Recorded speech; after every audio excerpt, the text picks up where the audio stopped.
Tu sais, Paulette, j'ai rêvé à toi cette nuit. Mon cœur est rempli de joie. Quel était ce rêve? J'ai rêvé que je fuguais dans mon domicile la nuit durant. J'étais prendre refuge sous ton balcon, et ton nom, j'ai crié. Mais pourquoi fuguais-tu?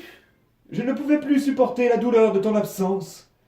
Tu es un baume à mes blessures, un plaster à mes bobos.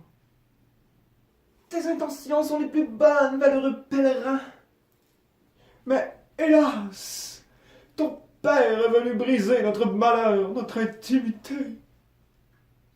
Tu me vois attristé par son intrusion. Il fit relâcher les chiens qui se sont lancés à ma poursuite. J'ai dû fuir. Non! Ils m'ont pris en embuscade dans une ruelle.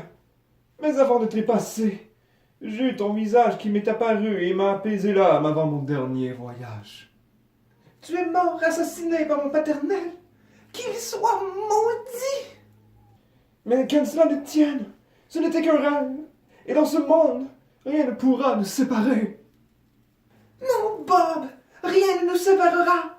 Notre amour traversera les âges. Ils retrouveront de nous des poèmes, des peintures, des vases retraçant les grandes années de notre flamme. Longtemps après notre mort, on se souviendra de nous comme les amants qui auront repoussé les barrières de l'amour grâce à la passion qui nous habite. Ils nommeront une étoile à notre nom. Paulette, les comptoirs, tu devras astiquer et les batteries remplir. Mais que vois-je?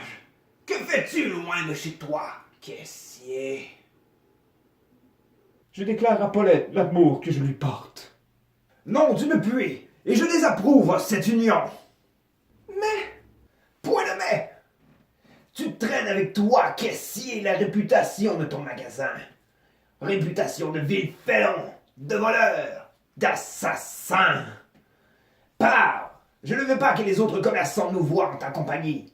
Cela entacherait notre blason. je resterai, sachez que je me battrai pour Paulette. L'amour est une noble cause qui mérite qu'on se tienne pour elle. Eh bien, soit. Reste si tel est ton désir. Mais je n'aurai nul autre choix que de relâcher mes commis.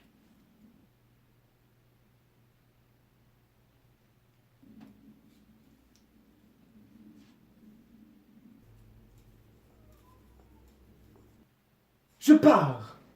Mais ceci n'est pas terminé. J'aime Paulette, et ce depuis le premier jour où mes yeux se sont posés sur elle. Et cela, vous ne pouvez rien y faire. Tu sais, Paulette, je n'apprécie guère de te voir parler à ce jeune homme. Oui, mais je l'aime tant. Bien sûr que tu l'aimes. Mais prends garde à un amour si fort au premier abord qui te pousserait à commettre des gestes que tu pourrais regretter plus tard. La vie est injuste à mon égard. Pourquoi travaille-t-il chez le concurrent? Nous devrions ne former qu'une seule famille. Scellez cette union, je vous en conjure. Non, Paulette, ceci est impossible. Nos deux franchises sont bien trop différentes. Nous sommes un magasin général et ils sont un magasin de produits naturels. Nous ne vendons pas les mêmes produits. Vous n'êtes qu'un tyran. C'en est assez. Je ne peux ignorer un tel comportement.